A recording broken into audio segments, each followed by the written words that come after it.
It is Monday, May 9th. Welcome back to the Boys of Spring. I am Ben Bellotti, joined by Peter Flaherty. We have another great show for you guys today, recapping some college baseball and then the top 10 starting pitchers in all of college baseball. Pete, I'm excited for this one. I don't know about you. Man, you said it best. I'm fired up too. We had a wild weekend. It's getting down to the time of year where we've got teams fighting for regional bids, hosting bids, a lot going on, and we're here to break it down for you. Yeah, super exciting. I mean, we said it right before we started recording. We're at the point of the season where some crazy stuff happens and collapses, teams get on streaks, a bunch of crazy stuff. And one of the craziest things that happened this weekend is Louisville and Wake Forest tying 5-5 after 12 innings, which I didn't even know was a thing. And you explained it's a courtesy for the traveling, but it's crazy. I get the travel curfew. If we're talking like second week of February and you've got Indiana going out to play UC San Diego and they're in the 13th inning, then maybe they can get back on the plane and head back. But when we're getting down to it in May and we've got teams like Louisville fighting for even a top 8 national seed, Wake Forest obviously trying to bolster their resume in a rubber game 3, I think we can throw the curfew out the window. But one of the more unique rules in college baseball, you don't see ties so often because everyone has lights and all of that. But when I was on my phone today at Mother's Day brunch, I saw that they tied and I thought there was a glitch, but no, Wake couldn't push a run across in any of the bottom halves of the innings and extras. And it was just a really anticlimactic ending to a great series. There's not much to be said. Like they split and tied. That was it. I guess Louisville kind of looked bad on yesterday, the first day of the doubleheader. They got their doors blown off, but bounced back. And then again, a tie. It just kind of leaves a really weird taste in my mouth. I don't know about you. Yeah, no, I don't think there's any place for ties in baseball. I think most people would agree on that. Especially, I mean, the game started at 12:30. It's not like they're playing. I know they have to travel after, but still, I mean, they've done crazier things before. And it's really a game that Wake needed to win this game. Right. And Kentucky to North Carolina is not that bad. No, not at all. Whatever. I could go on and on about it. But we'll move on to another exciting game. I don't know about you, but the Southern Miss and Old Dominion was a great game. Two good teams going at it. Southern Miss just keeps growing with all the national attention they're getting, and beating Old Dominion 5-4 is another good win for them. A good series all around, though. Yeah, no, this was a really big series for Old Dominion, more so for them than Southern Miss. Coming into the weekend, their RPI was, I think, in the mid 60s, maybe 62. In Conference USA, they were at about 500. So I would say they were on the outside looking in of a regional berth. And this was a team that I know in our first iteration of our rankings, we had them ranked and a lot of people were high on them coming into the year. And so this was a really big test for them to kind of see, if they could turn the corner or if they were just a decent Conference USA team who was going to kind of peter out. But no, it was kind of, I guess, strength against strength. Southern Miss is pitching against Old Dominion's lineup with guys like Andy Garriola, Matt Kootenai, Carter Trice. And it was Friday night. It was Tanner Hall, their ace, and Old Dominion got a huge win. It was Old Dominion's pitching really stepped up. I know I'm going to talk about an Old Dominion starting pitcher in a little bit, but no, they needed their pitching to step up in a big way, and they did. I think this weekend I saw what was worrying to me. Southern Miss has the pitching depth to go to Omaha. There's no doubt about it. They have the pitching depth to win a national championship with guys like Tanner Hall, Hurston Waldrop, Dalton Rogers, like Jikas, they're unbelievable, but their hitting is a real problem. They don't have a ton of power bats. They really don't have any power bats. Slade Wilkes is one, but Dustin Dickerson is good at the top of the lineup. He handles the bat really well, but I don't know. I'm a little worried about the Golden Eagles. If they get a good 3 seed in Hattiesburg when they're hosting, I don't know. They could be on upset alert, but I think Old Dominion played themselves back into the tournament. Southern Miss with a nice salvage win today on a Sunday, but a massive series win for Old Dominion, and they've got a big week ahead. Yeah, absolutely. Definitely couldn't have said any better. Massive win for Old Dominion, and think it proves to the college baseball world that, they are for real. That ranking previously, it's justified, and they're going to be back. And, Southern Miss is kind of another team that is similar to like UConn in my eyes with, they're not playing anyone crazy. Old Dominion is really good, and a bunch of other teams are playing are really good too, but it's not like they're playing the Arkansas and Tennessees every day. So it's kind of like, are they really as good as the ranking shows? And I think Definitely. we're definitely down a stretch as all these pitchers that have been performing so well, they're getting tired. We're going to see how Old Dominion really is, and if they can keep it all going, similar to UConn. Yeah, no, absolutely. It's the Conference USA is a really, I'd say underrated conference. You obviously have Southern Miss at the top, but then there are a bunch of teams in the middle who can really play. Texas San Antonio is good. Louisiana Tech is good, and they'll make a regional. Old Dominion is looking like they're going to make a regional. Marshall's even pretty good. So it's going to come down to the wire, and that's a conference that could steal a bid. There could be chaos and everyone beating up on each other. Everyone misses out on a bid. I'm looking, I mean, there are so many conferences I'm looking forward to seeing how it plays out, but that's a more under the radar one. But sticking with the mid majors, touch on it quick. Mercer is on the verge of I don't want to say all time collapse, but they were cruising through their schedule. I don't know their exact record. I think it was something like 30-6 at one point. Got swept by Western Carolina in convincing fashion this week. Probably not going to win the SoCon. That's going to be Wofford. And their RPI, which is such a big determining factor of, if a team can make the tournament, especially in a conference like the SoCon, where it's usually a one bid league. Their RPI fell, I think, 25 spots this weekend down to 35. And they really got to pick it up, because I don't know, if they lose a series next weekend, I have no clue who they play. I saw on my Twitter that they got manhandled this weekend, but I don't know. There's a chance they miss out on the tournament. That was just one other thing I noticed before we go to the kind of higher profile series. It's, I don't know, tough times in Macon. Tough times. Another thing that stuck out to me too. Rutgers and Maryland doubleheader today, basically flip-flopped. The first game Maryland wins 16-8, and then it's 18-7 Rutgers the next game. Pretty crazy. Two good teams. Rutgers, another team I know we talked about last week, a really underrated team that, obviously they lose the first game, but the win against Maryland after is, proving they can stick with it and bounce back after tough times. Definitely. Rutgers is a team that's going to go into a regional, I think, super under the radar. They're not really ranked by many people. They're another team that I think is a victim of, I guess, a weekish schedule. They haven't really played many, I guess, powerhouses outside of the Big Ten.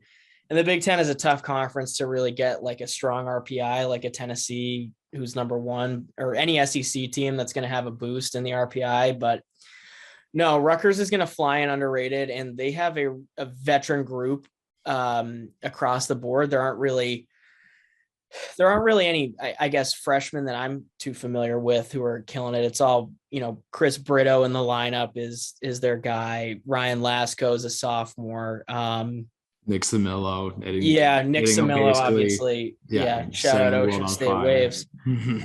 No, but I like them a lot. Those are two really good teams, and it was bizarre, like you said, to see the scores literally flip-flopped like that in such a high-scoring game.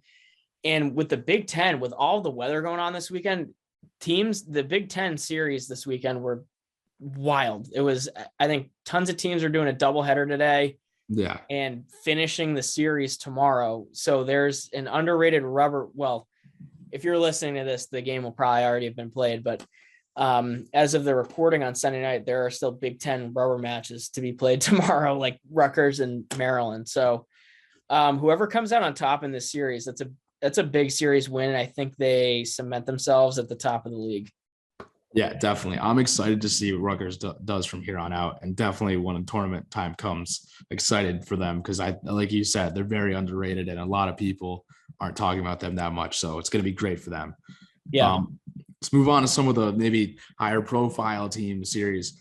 I'm not sure if he would even still classify it as high profile after the fall off that Vandy had, but Vandy winning a series against Georgia, ranked team. So hopefully that helps them out again.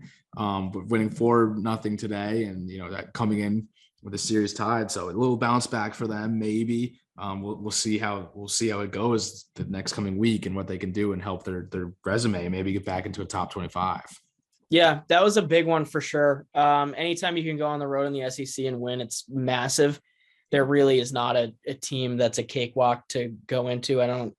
Even the Kentuckys and I guess this year, the Mississippi States, there are no easy series in the SEC, No. and Georgia's a good team. And this is the time of year where you kind of want to, I guess, set a bar for going into the tournament. You're either going to kind of be hot or limping in.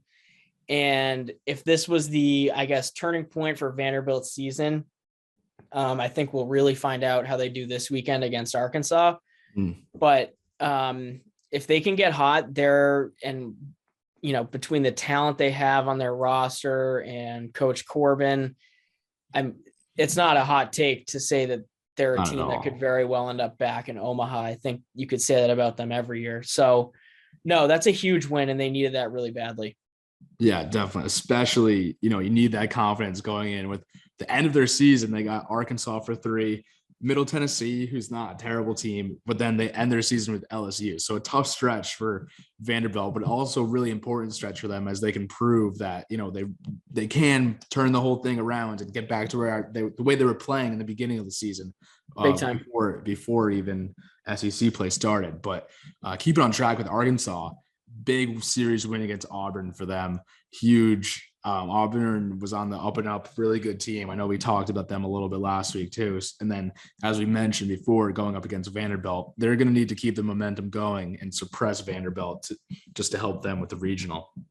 Yeah, I think that wasn't even, obviously everyone goes into a series looking to sweep, but that wasn't a bad loss, I thought, for a bad series loss for Auburn. They're a really good team. I think it was more for their top 8 national seed hopes. They needed this one to really get an ironclad resume. But Arkansas, they're such a good team with, I could name their whole roster: Rob Moore, Jalen Battles, Lanzilli, Brady Tigert, Wiggins, Higgins-Smith.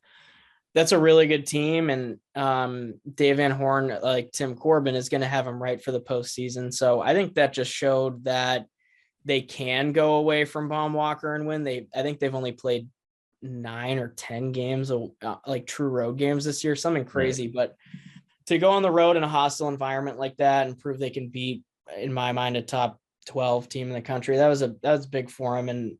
And again, it's going to be momentum on momentum. Arkansas coming off a series win against Auburn, Vanderbilt at Georgia. Something's got to give this weekend. So that's going to be a huge one. Yeah, definitely. And number 1 Tennessee didn't play today. They lost to Kentucky though. That was a I knew there was one I was missing when we were pre-show, but no, Tennessee dropping a series to Kentucky, and it was bound to happen at some point. I think baseball and SEC baseball there are so many variables, and anyone can kind of beat anyone. And they lost the game on the ball. I was watching both the games. The ball was dead all weekend at Kentucky, and the weather was bad, and Kentucky walked off on a marathon. I don't know. There weren't a ton of fans there, and I think Tennessee, they probably just kind of were sleepwalking through it. I think they'd be a little bit more up if they were heading to even an Ole Miss, Mississippi State, but it was kind of dead. It was pretty quiet. And you look up and like in the 8th inning and you're like, wow, Kentucky's 5 outs away from winning this series. And I think that was the mentality in the dugout. Tennessee would have to have like an all-time bad week for there to be any legitimate red flags about them. So I don't know. I just thought it's news anytime Tennessee loses and they drop their first series. So good for Kentucky. Coach Mingione's a good guy. So I'm glad they won that series. And I am really praying for whoever Tennessee plays in their midweek, because that's going to be a very pissed off team. Yeah, definitely. For sure. I mean, I can't believe they lost a series just the way they've been playing, but like you said, it's bound to happen. And it's great win series win for Kentucky. You got to be happy for them. But yeah, they need it. I mean, they're a program where they've been on the verge so many times. They've notoriously gotten off to hot starts and kind of fall back to earth. So if they can end the season, maybe win a game or two in Hoover and head into next year, I think that's what they're hoping to do. But no, another series that I was really surprised about, and I'm interested to hear what you have to say. UCLA getting not only swept at Washington, but laying an offer on the week. They lost to, in my mind, a pretty average, slightly above average Long Beach State team. I know it's been a roller coaster with them with the sweep at Mississippi State and all that, but they turned out to be a pretty average team. And they beat UCLA in 12. And then the bats for UCLA just go dead up at Washington. yeah. And again, they're a team that's fighting for a national seed. And that was kind of ugly. The red flags about UCLA's bats and the pitching staff not being totally healthy. I'm really curious to see how they close out the season, because going into the postseason, I don't know, do they have the bats to really make a run? They have a lot of good arms, obviously, with Gage Jump, Ethan Flanagan, Alonzo Treadwell, but do they have that depth that they did at the beginning of the year when guys like Jake Brooks and Thatcher Hurd were in the were healthy? And so I don't know. I think they're getting beat up a bit, and they hope to get a couple of those guys back, but I don't know. This was weird, and I'm a little worried about UCLA's ability to make a run. That was kind of my take on it. Yeah, I think you summed it up pretty perfectly. I mean, UCLA, they've proven they can beat in individual games, and win series against top teams. They beat in Oregon, they swept Oregon, but like, I don't know. For me, it's just not a team without the pitching depth, and I think it all goes back to that with the starting rotation. I mean, we've pounded it every single show we've done, every appearance we've made on Not Gambling Advice or Just Baseball Show. It's the team with the coaching and the pitching. That's what it comes down to. It's all about roster depth, especially pitching depth when it comes to tournament time. And if they're going to, in the back end of the season, if they struggle and they're missing some pieces, I just don't see how you can pull it together. They're really going to need to probably come close to win out, in my opinion, if they're going to have the confidence to just sheerly do it with such a short, bunch of arms. So I don't like it either. It was pretty weird. And, they've beaten good teams, but they really haven't blown anyone out of the water this entire season, I don't think. All their big wins have been pretty close. So I wouldn't bet on UCLA to do anything crazy. Yeah, no, I'm with you. And UCLA, they're such a young group. I think that they're probably going to win a national championship either next year or the year after. But no, now the story this year might just be that they were a little bit too young, and their youth showed in the regionals. But with John Savage, they're going to be a really well coached and polished team. So they could also be a team that people were sitting here at the end being like, hey, UCLA looked kind of dead in the water after losing to Washington and in Long Beach, but they flipped the switch going into a regional, and now we're talking about them in Omaha. So you're right. They've got an easy little stretch here coming up with Fullerton, Washington State, and UC Irvine.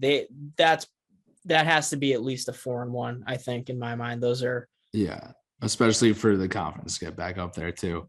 Yeah, definitely. And then they close it out at Oregon State, who was right there with Kentucky, right there in Tennessee, in my mind. Right. I agree with you there. But I don't know. Is there any other series or anything quick to touch on before we hop into their top 10 starting pitchers? I think we touched on everything. Clemson swept Georgia Tech, which was huge for them. They're another team like Old Dominion. They needed a series win in the worst way, and they did it. And now they're kind of jostling on the bubble too. So I think we're going to have a lot more clarity when we sit down next weekend and talk about it. And we're going to, the picture will become even clearer. So absolutely. I don't know about you, but I'm ready to break down some of the best arms in baseball. Yeah, absolutely. Me too. And not just college baseball. In our opinion, these are some of the best future arms too. I mean, these guys are legit. I'm with you. Do you want to start us off? Yeah, why not? All right. So let's see. No particular order, I don't think that we'll go into. Yeah, we don't want to hold ourselves to a top 10. So these are just the 10 best. You can order them however you want. Right. And then we'll have a graphic come out later. Maybe we'll debate with ourselves and Brian Miller to see if we can pick an actual top 10 and get a graphic out for you guys. But right now it's just 10 guys. So I'm going to start with a UConn guy. I know we've been not necessarily tough on UConn, but just saying they haven't really proven. Maybe they haven't proven that they are a top team, but someone who has proven that he is legit is Austin Peterson, junior for UConn, 81 innings pitched with 103 strikeouts and a 2.66 ERA. I mean, I just love watching this guy throw. He's a righty with a big slider that has absolutely nasty bite. And what I love most is the majority of his strikeouts come from the slider. He throws his slider the majority of the time, but he also has the ability to mix in those other pitches. He's fastball, changeup, and they're all, really good pitches too. He's a really fun guy to watch, and he's an absolute gamer and a big reason why UConn is in the position that they're in right now. Yeah. You said everything. I don't really have anything to add. I like most, and you touched on it. He's a gamer. He's really competitive on the mound, and he's that anchor that you need on a Friday night to set the tone, whether it be in a big series like they did against Creighton or in a regional. So UConn's got a lot of stuff going for him, and they're a team we'll talk about at length, probably more in these episodes leading up to regionals. But yeah, definitely. You got him down. Yeah, I mean, I'm excited to see him pitching. I mean, obviously he's been doing meaningful games. The whole season's meaningful, but when it gets down to the super meaningful games, I'm excited to see this guy on the mound. Yeah, you and me both.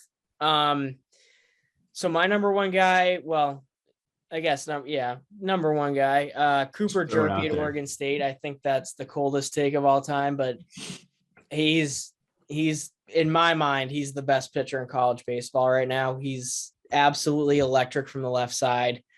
I think the lazy comparison to make, especially with the delivery, is Chris Sale. He comes at you from a low 3/4, even arguably sidearm slot. And the fastball is unbelievable. It just explodes out of his hand. It'll be anywhere from 93 to 97. And when he elevates it, and especially on lefties, it is literally unhittable. He went through an Oregon lineup this weekend who was pretty good they've got a lot of good bats in that lineup with Anthony Hall and Brendan Malone, but he carved them like it was nothing. The slider was working. Everything works for him. And he's just got you look at kind of what they look like and in the big leagues. And if Cooper Jerpy isn't what a future ace at the big league level looks like, then I don't know what it does, because the mound presence combined with 3+ pitches already, the ability to throw strikes, he can locate all of them. It's literally, you kind of have built the ideal starting pitcher in Cooper Jerpy. So yeah, he's my number one by a pretty decent margin. And I think he's a front end of the rotation type of guy. Yeah, I mean, I completely agree. Aside from Messick, who I'll just say we'll talk about him next, just because we already talked about him so much, he's by far the most fun pitcher to watch, in my opinion, for me. And what's interesting, I mean, the stats don't lie. Everything you say is backed up by stats, and I don't even think you had to look at the stats to know that. But I mean, 120 strikeouts. He leads all of pitchers in WAR with shout out Driveline. They have a bunch of WAR scoreboards or leaderboards. Excuse me. No way, that's sick. Okay. Yeah, I'll forward it to you. Maybe we'll post it out there. But yeah, he has a 3.61 WAR this season, and what's crazy, his ERA is already super low, 2.08, but his FIP is 1.88, proving that he can even get it even lower. I mean, he's technically unlucky, which is crazy to say. He's an absolute weapon. I mean, anytime Cooper Jerpy toes the rubber, it's must watch television. Well, I guess with the Pac-12 network, it's must watch streaming, but no, he's appointment television every Friday night. Yeah, and you'll see him the next morning or the night of, all over Twitter, all over Pitching Ninja. I mean, his stuff is absolutely electric, and he pitches with that intensity. It's amazing. Yeah. But I've talked about him so much. Parker Messick. I don't know if I really have anything more to say but just the fact that the amount of electricity that he injects into a baseball game when he's on a mound is absolutely insane. We all know the stats. He's right there with Jerpy, one of the top 10 pitchers by far in college baseball. And when regional time comes and tournament time comes, he's going to be a guy that, when it's appointment television, he's the guy you want to be watching on the mound. I mean, all the cameras are going to be right on him after he strikes the guys out, running off the mound, screaming at the dugout. And I don't know, there's just really not another lefty except from Jerpy that I really want to be watching when I'm watching college baseball. Yeah, no, I'm with you. That FSU duo of lefties with Messick and Hubbard is as good as it gets as a 1-2 punch. And I think Messick has taken the leap ahead of Hubbard this spring. But yeah, like you said, it's just like, I mean, the way that he gets after on the mound, he's in kill mode for his whole outing. And a lot of times you see guys with that mentality and it gets away from them. They can overthrow, they'll yank a fastball, leave a breaking ball up, and it leads to, I guess, negative effects on their outing, but he's able to harness it and use it to his benefit. So yeah, I'm with you. I love watching Parker Messick pitch. I love watching all these guys pitch that we're going to talk about. So no, Parker Messick's a great one, but I'll switch over to a righty. I will go away from the theme, even though I've got a lefty on here. I'll go to the Conference USA and Southern Miss and talk about Hurston Waldrop, who is another guy. He's just has in my mind with Jerpy, he's got probably pound for pound the second best pure stuff in the country. I'd say a 7 slider and a 7 fastball. It's the slider is an absolute hammer. It'll be anywhere, I think, from like 80. I don't want to be quoted on the velo, but I think it's a hard slider, but it's so sharp and it's a legit set. It's a plus pitch. And the fastball, he'll sit 97 and he's even bumped up to a 102 when he's reared back and fired. Like it's unbelievable. The delivery is really athletic. It's compact and repeatable. The arm speed is electric and he's a great athlete. The delivery is similar to Jack Leiter. Honestly, it's really explosive. And I think he's going to pitch for Team USA this summer. So he'll have a great year and get on the, I think, the national scene way more than he even is now. So I think that he'll probably be I'd take him in the top 10 to 15 overall next year, along with maybe a couple of these other arms I mentioned. But no, he's a second to me behind Jerpy for best pitchers in the country. Yeah, his stuff is electric. And I got the velos here. You said you don't want to quote him, but you're spot on. The slider sits around, 87, but he's touched 90 with it. The fastball, spot on once again, 97. I never even really thought about it, but you're right. The Jack Leiter comparison is pretty great. And I think when you're comparing, especially college baseball arms, and now you see Leiter's even killing it with the minors as expected, there's really no one better to be compared to than Jack Leiter, in my opinion. Yeah, no, I was going to say, like, the Leiter comparison. I know there were some of the skeptics were talking about Leiter and his ability to start at the professional level, how effective he was going to be, but he's done nothing but be lights out, let alone effective. So I think teams will see that in Waldrop, and we could be sitting here next year and talking about Hurston Waldrop as a guy maybe going 1-1. I don't think he'll be out of the conversation. So yeah. I really like him. Yeah, me too. A great pitcher. We'll move on now to the next guy, Tennessee guy, one of two on our list. Chase Dollander. I mean, another young kid for Tennessee. He hasn't pitched. Oh, my bad. We've got Twitter going, but another young kid. He's killing it. Only 50 innings pitched, but doesn't matter. The strikeout rate is 78 strikeouts, a 2.66 ERA. His fastball is absolutely electric. Gets it up to 98.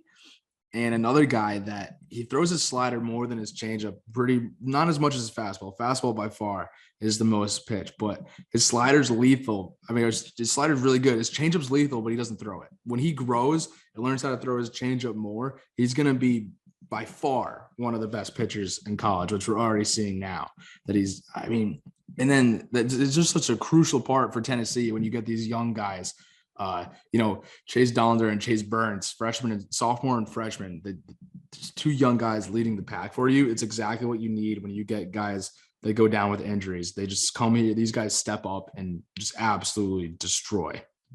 Yeah, you said it best. Like Dollander and Waldrop, I think are going to be the two guys collegiately being talked about as the best starting pitchers in the country next year. And they're already being talked about as such now, if you take Cooper Jerpy and guys like Messick and a couple others out of the equation. But like you said, the fastball is, I'd say it's right now his best pitch.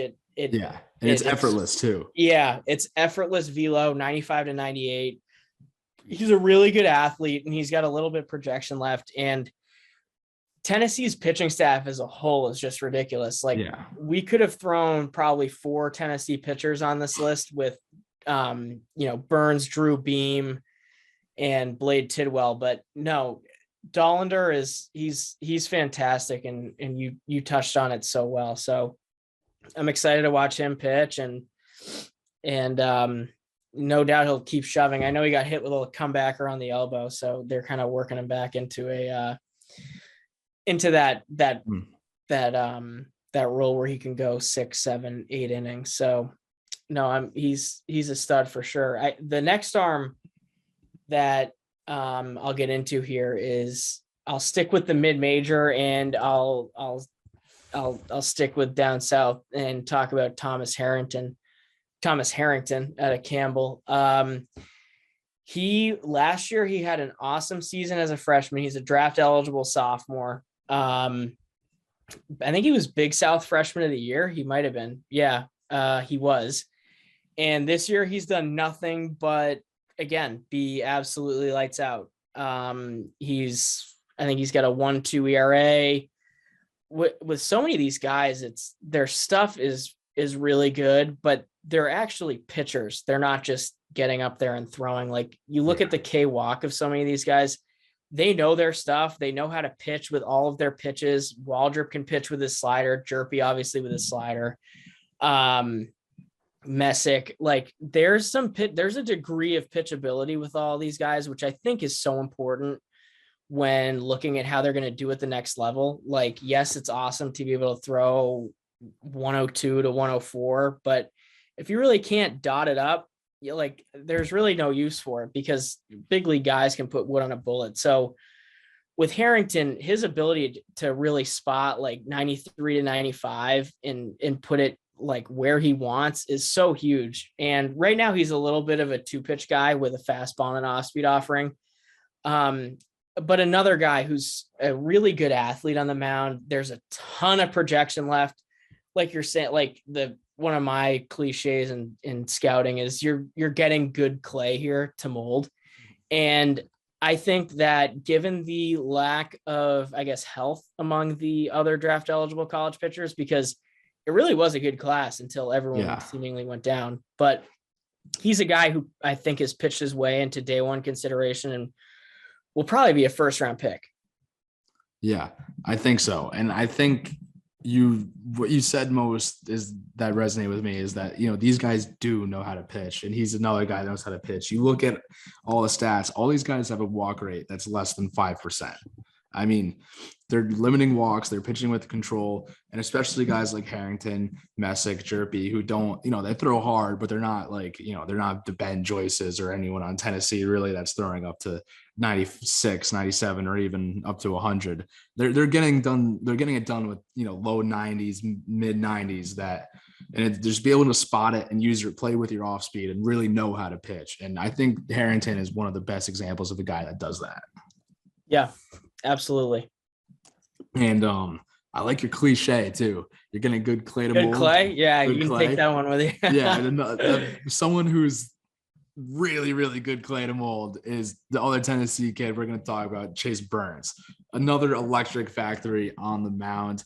I think he surprises himself half the time when he does something amazing. He just doesn't even know he can do it, and he's just learning that he can. But it's very similar stats to Dollander, but we got 60 inning pitches, another 79 strikeouts with a 2.25 ERA. But his stuff is absolutely electric. The fastballs, up to 95, 6 or 7, I think, like in that range, but consistently right there. And I think with his frame, we're going to see that he's going to get a lot more on his fastball as he continues to grow as not just an athlete, but, just in the gym and everything. He's going to get more velo on that fastball and be even more lethal. But the fastball is electric and it's going to shoot up. Like I said, he has more likes than I'd like to see compared to a lot of other guys on the list. But like I said, he has so much room to grow. And what I really like to see it proves to me that he is going to grow, is that most of his walks are coming off his fastball, which is probably his best pitch. We see a lot of strikeouts on his slider and his fastball, but right now fastball is most consistent. So if you're getting your most walks on your fastball, but it's probably your best pitch, that's gonna go way down. So he's great. Another guy that has stepped up for Tennessee. Just not really much more to say about him. He's just got electric stuff, and the stats back it up. Yeah, and Tennessee and Tony Vitello and that whole staff, they're so great, as we've now seen, with developing guys, and they can develop both hitters and pitchers. Like you said, as a true freshman, it's so hard to set high expectations, I think, because whether you're as good a hitter, I guess, as Cody Schreier was in high school, or as good a pitcher as Chase Burns, there's going to be a time of adjustment. Right. Cody Schreier got off to a slower start and has since obviously figured it out, but Chase stepped in right away and really blew some people away. And that first start where I knew that he was for real was in the Shriners Classic against Texas. I think he went 5 innings, struck out 10, allowed just 1 run and 1 walk. And to be honest, I was a little skeptical of how he would do in college. I didn't know, I guess, how much pitcher he had in him. I knew he could really throw the crap out of the ball and get a fast arm, but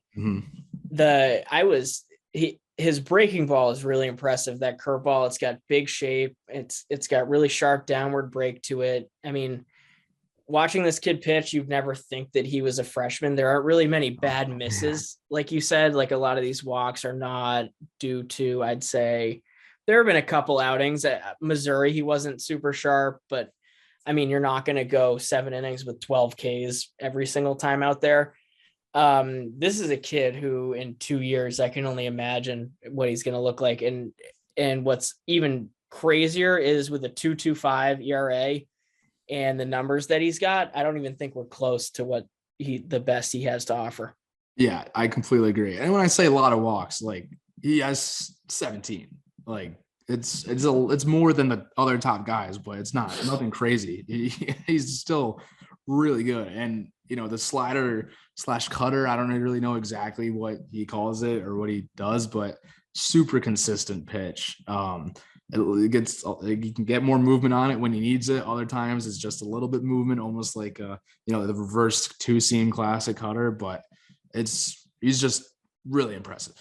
Yeah, he's electrifying. I guess, like, to shift gears a little bit, obviously keeping the trend going are really good pitchers, but a guy who's all pitch right now and no velo, and he's not getting, I don't think, nearly as much national recognition as he should, is Blake Morgan out of Old Dominion. Their true freshman, now Friday night guy. The ERA, I mean, it's minuscule. It's 0.68 as of the recording, and with 57 Ks to 7 walks, like, as a true in the Conference USA, it's not the SEC where Chase Burns is blowing away teams like Vanderbilt and, Arkansas and the likes of those clubs. But he is facing ECU, Campbell, Florida Atlantic, Southern Miss he threw against Friday night, Louisiana Tech, who can really hit. And he's done a fantastic job. What's most striking about him, and especially this day and age in college and really baseball in general, where velocity is so much of who a pitcher is.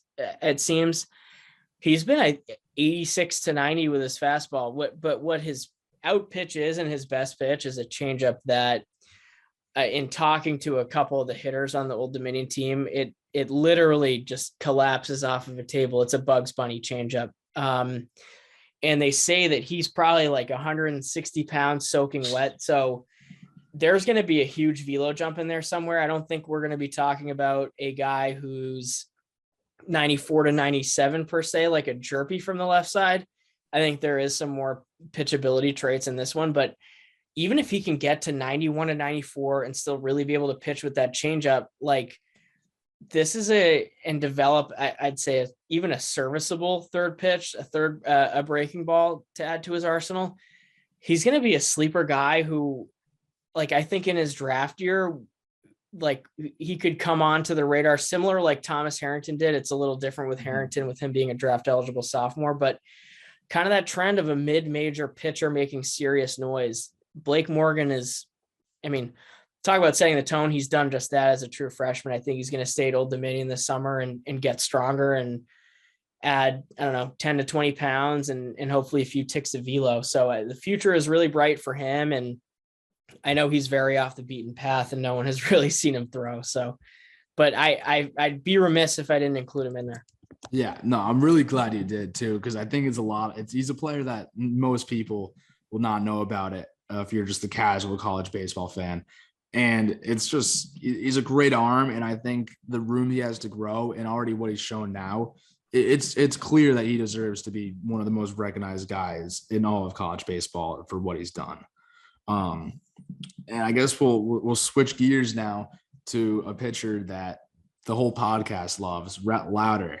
I know Miller will just go on and on and on about Rhett Louder with great reason too. I mean, he's got the electric stuff on the mound. He's got the flow. The Wake Forest pitcher he's one of my favorite pitchers to watch. Like most of these guys on this list are, but I mean, Rhett Louder's changeup is like from another world. It really is.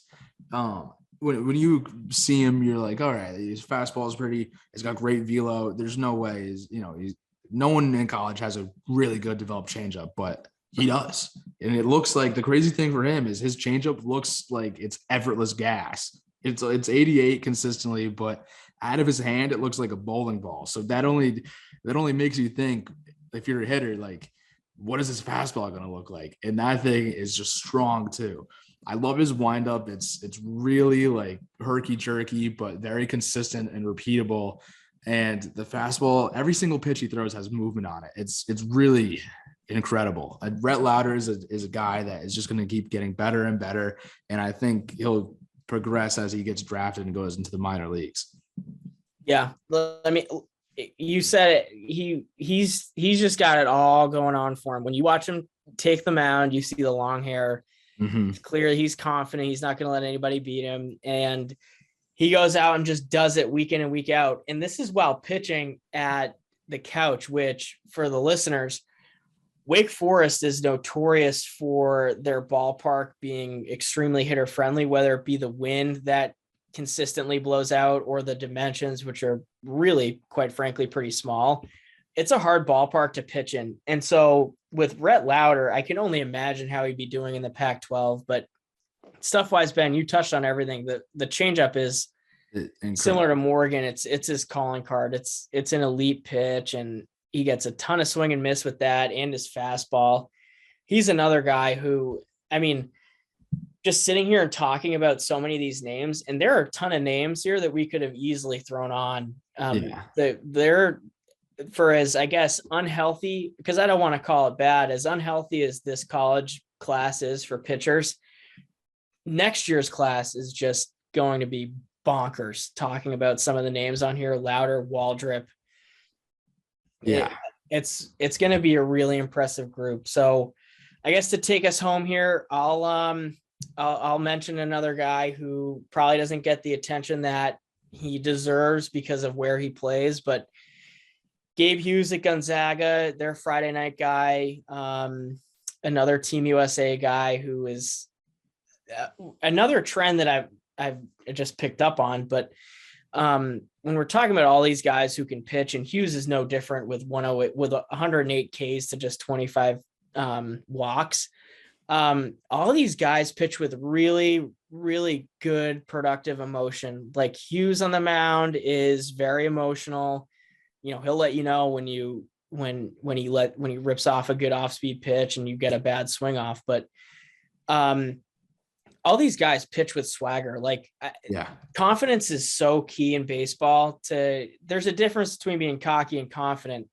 And all of these guys have great self-confidence that no matter what's thrown at them, no matter who they face, like Gabe Hughes went and threw at Oklahoma State, which has been a top 5 team, I'd say all year, top 8 team all year, early in the season. And he went to Stillwater, and that's just a pretty hostile environment. Oklahoma State's got a great lineup that can hit, and he could have easily just kind of folded and, I guess turtled up, but he did exactly the opposite. He won that start. I think he had 12 Ks and won the game, but no, he's fantastic. His fastball is another one that is just ridiculous. And no, I think we've got a great group of 10 starting pitchers here in college baseball, and Gabe's a great guy to round it out with. Yeah, absolutely. And once again, we'll go back to the WAR because Gabe Hughes is third in pitcher WAR, 3.32, pretty impressive. And I think the swagger helps him out a lot. Definitely, really no doubt. Guy. Yeah, the swagger to these guys, like in attributes in the show, it gives them, I think, like +5 stuff and +2 to 3 velo. Yeah, and you got to imagine with Rhett Louder, his flow is giving him. Like, the flow is like +20. If he cuts the flow off, I don't know if we'd be talking about him right now. Nah, I don't either. The movement and the velocity just go right up with the flow. But no, I think we have an absolute great group of 10 pitchers, and there's so many more we could talk about. But yeah, I think there's a lot of fun talking about them, and all these guys are just going to get better and better. If the guys who are younger and won't get drafted will no doubt get drafted when they're eligible, most of them next year. It's just a great group, like you said, a great starting pitcher class, but so much to look forward to as well. Definitely. No, I think we did a great job breaking them down, and I love chopping up guys with you. And I think we have another kind of ranking style top however many lists coming your way, and maybe a next, I'd say, few episodes, depending on how these series turn out. So it was another, I'd say, great week. And again, now at this point in the season, it's every series is a big one. So we're excited to see, Texas Tech and Oklahoma State next weekend, Vandy and Arkansas, and we'll be back here in same time, same place, breaking it all down for you. Yeah. And also Ryan Miller's mock draft 2.0 coming out. Oh, yeah. Should be coming out this week. So definitely check that out. We'll probably his magnum opus. Yes, exactly. We'll definitely have an episode about that with him on it. And yeah, look out for more top 10 lists. We'll have a write-up about our episode for the top 10. What do we call it? The most impact, the top 10 impact players. We'll have a write-up on that coming out shortly this upcoming week. So a lot of stuff to look forward to. Our college baseball podcast, Boys of Spring, and just college baseball in general. It's a really exciting time. So yeah, absolutely. Thanks for tuning in, guys. Yeah, thank you, everybody. Subscribe to the JB YouTube. Subscribe to YouTube. Follow us on Twitter. Use Loop and Prize Picks, all our sponsors, and just keep getting after it. Thanks for listening, everyone. Talk to you soon.